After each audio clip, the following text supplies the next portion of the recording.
Hi, this is Mark. Hey, Mark, I was checking out your website for ChatGPT. I think my marketing team could really use this. The one problem is I can't find the price. What's the price? Yeah, you can't find it because it depends on quite a bit of factors. So, Can I get 20% off of this product? I mean, we did talk about like the storyboard, they're $1,000, you know. I think we can move it through faster if we can get it to 20% off. I know I can't do 20%, okay? But like on occasion, I catch my CFO in a good move and get that commitment. Are you a buyer at 10%? Yeah, I think we can make that work. So you're on a sales call, Yeah. and early on, inevitably, you're going to get asked about price. So Yeah. I'm wondering how to discuss price as a seller. Yeah, this is an important one, tricky. Buyers want to come on there, like that's one of their first questions. How much is this? I mean, you feel it too when you go out and buy stuff.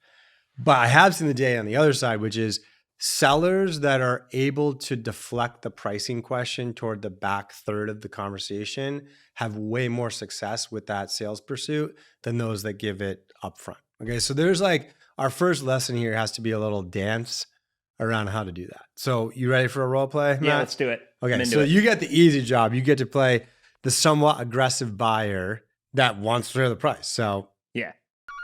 hi, this is Mark. Hey, Mark, I was checking out your website for ChatGPT. I think my marketing team could really use this. One problem is I can't find the price. What's the price? Yeah, you can't find it because it depends on quite a bit of factors. So tell me, you said marketing, Matt? Yeah. What company and like, what do you guys do? We're like a small design firm. Okay. We got about like 5 different designers on the team here. Okay. Yeah, so the price depends on a lot of factors. So you have 5 designers. Tell me about like what you were trying to do with ChatGPT. We're trying to use it for a lot of like our ad copy, some of the research, doing maybe some like storyboarding out of it as well. Okay. Is that something that's going to impact the price though? For sure. You know, like, of course, these are all inputs to what the pricing model looks like. How are you doing the storyboarding today? So we're doing like some outside research that we're working on. That costs a lot. So if we can get like this price to kind of like fold in that could be helpful too. I see. So you do that yourselves and organize it, or do you outsource it to someone else? We outsource that and Oh have some folks gosh. help us. How with much that. is that on average? About 500 per group, maybe I'd say. Okay. And how many groups do you have to do for a full storyboard? We're probably going to go through like 2 per Okay. campaign. Got it. Have you tried any AI to accelerate this? Yeah, we've been toying with it. We've been using the free model of this, and it seems like it could pay off for us. It could be good, but we don't know what the price is. So we don't know if that ROI is going to be there So for it us. says on average you're paying about $1,000 to execute per each story, but I know it varies, but like just on average. And you said it pays off. Like, how are you measuring that? It cost us less, we'd be able to produce more campaigns at kind of like a Based on faster the free pace. version, how are you calculating that? Right now, it's turning over some like pretty good ideas for us. It's giving us enough that we can work with without like having to do that research. What's missing? The price. Well, I mean, what's missing from the free version in terms of capability? You get locked out after a certain amount of usage. I see. So you need to go ongoing and have like a lot more compute and usage there. And then if an average storyboard costs you $1,000 and we were able to eliminate that cost, would you spend like $250 to eliminate $1,000 cost? Yeah. Okay, great. So there's a couple of things that are happening there in handling the price. The first one is we did talk about how you want to deflect it, and you saw, what did you take away from that, Matt, like on deflecting? That as much as maybe I want you to be direct and be like, it's X price. Yes. I understand that like it is very contextual. So you're trying to, as a seller, you're trying to understand all of those different inputs of like, how am I using, how often do I need to use it? Like how many people am I using it for? That all that's essential to figure out what the price is going to be anyways. Yes. And even if I knew the price, right, when you called up, I have more success when I'm able to deflect it till later. Do you have any idea why? No, absolutely No not. guesses. Yeah. No.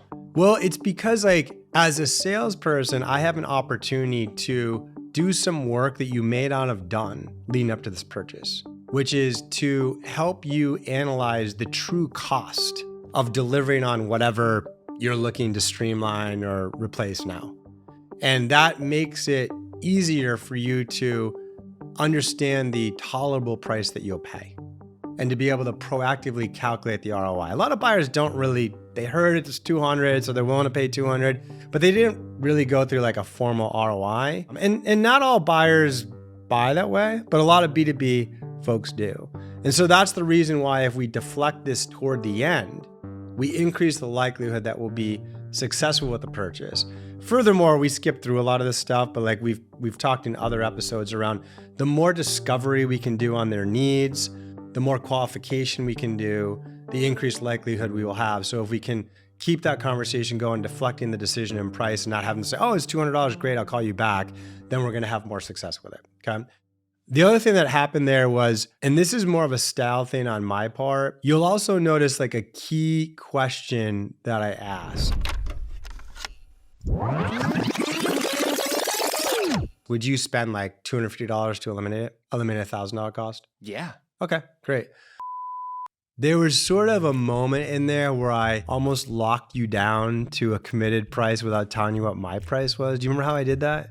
No. I said, how much does it cost you to run a storyboard today? You said $500 per group. You confirmed that it was about $1,000 for the average storyboard. Yeah. And I said to you, would you spend $250 to eliminate that $1,000 cost? Yeah. Such like an obvious question. Did it feel weird to you?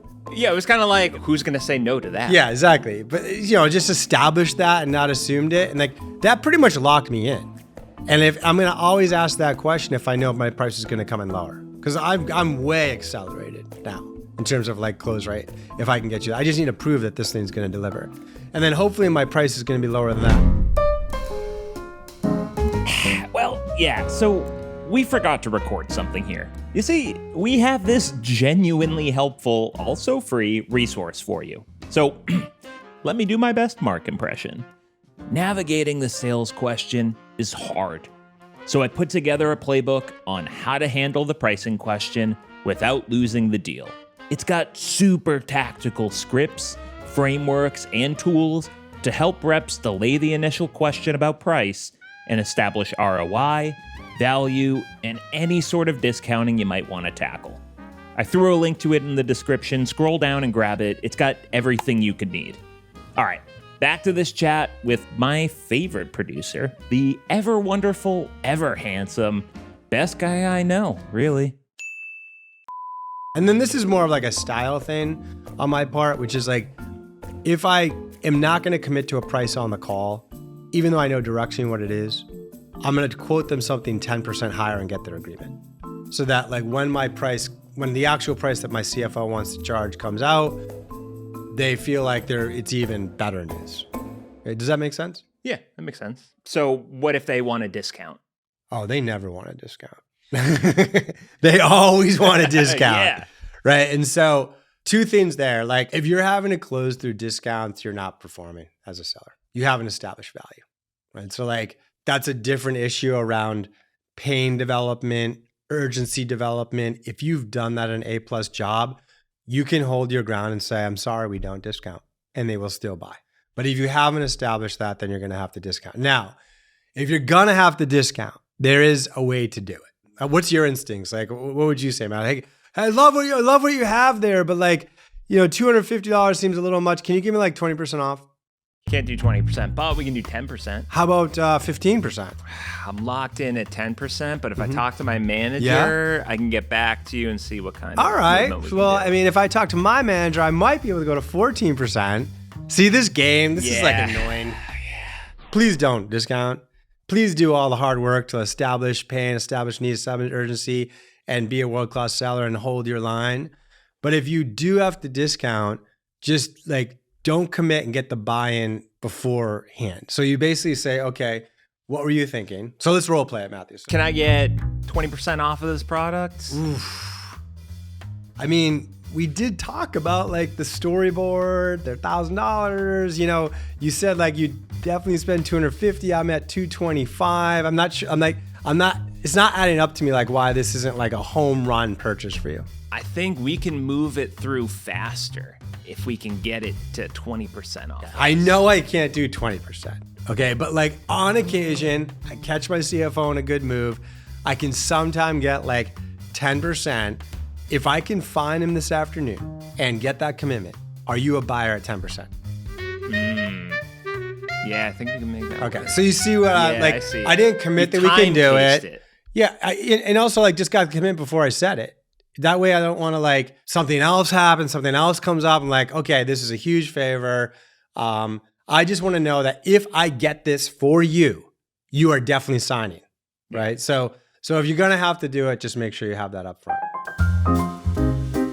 Okay, so, price negotiations, no one loves them, but hopefully here are a couple, potholes to avoid and best practice to do. Point number one, buyers are always showing up asking for that price right out of the gate. They're just calling all the vendors and getting the price. The best salespeople can present the price, the final third of the conversation, so your ability to deflect it is huge. Number two, if you are able to deflect it, one of the things you're doing along that journey, that qualification, that discovery, is helping them proactively build the ROI. As you understand the cost structure and the revenue opportunity of that business, you can build an ROI that makes the purchase for your price very obvious to them. Number three, if you get asked for a discount and you have to give in, you didn't do your job.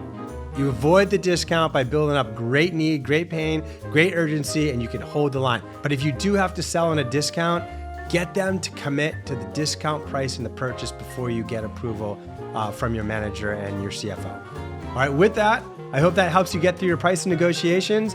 I'm Mark Roberge, and I'll see you on the next episode.